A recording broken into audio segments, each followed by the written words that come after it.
Pasukan bersenjata dari pemuda rakyat dan Gerwani dalam jumlah besar itu hilang nyalinya ketika melihat sepasukan baret merah dari kejauhan datang mendekat.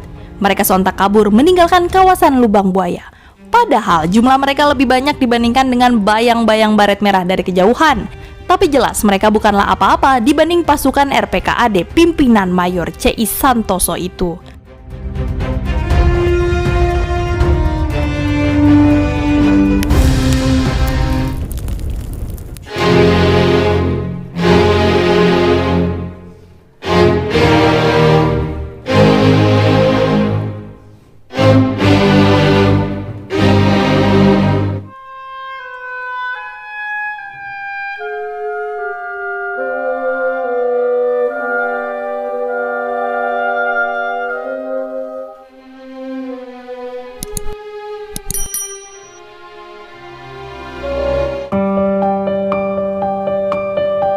Hari itu, Minggu 3 Oktober 1965, pusat operasi G30 SPKI di kawasan Lubang Buaya akhirnya takluk di bawah serbuan RPKAD dan pasukan gabungan dari Kostrad.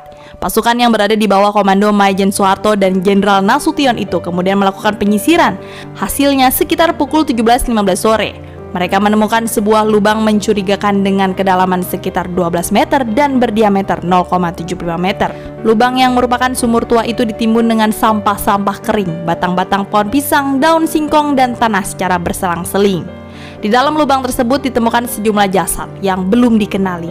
Namun diduga kuat jasad tersebut terkait dengan hilangnya para jenderal pimpinan Angkatan Darat yang diculik oleh kelompok G30 SPKI pada dini hari tanggal 1 Oktober. Karena kondisi mulai gelap, proses penggalian mengalami sejumlah kendala teknis. Maka diputuskan proses evakuasi jasad di dalam lubang tersebut akan dilanjutkan pada keesokan harinya, Senin 4 Oktober 1965. Pagi itu karena sempit dan dalamnya lubang sumur tua itu, pengangkatan jenazah yang terkubur di dalamnya menjadi sangat sulit dilakukan.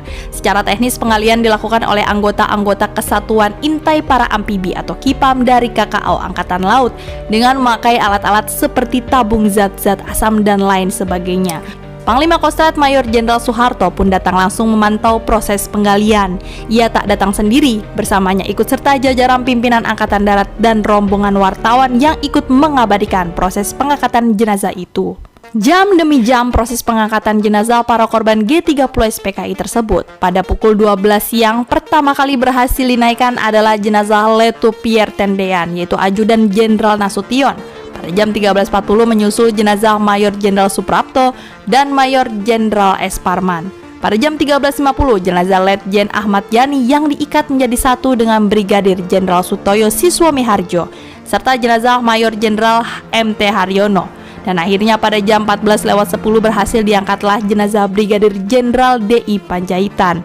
Dari urut-urutan pengangkatan jenazah itu, tampaklah bahwa Letu Pierre Tendean merupakan perwira yang paling akhir dilemparkan ke dalam sumur maut itu oleh pelaku G30 SPKI.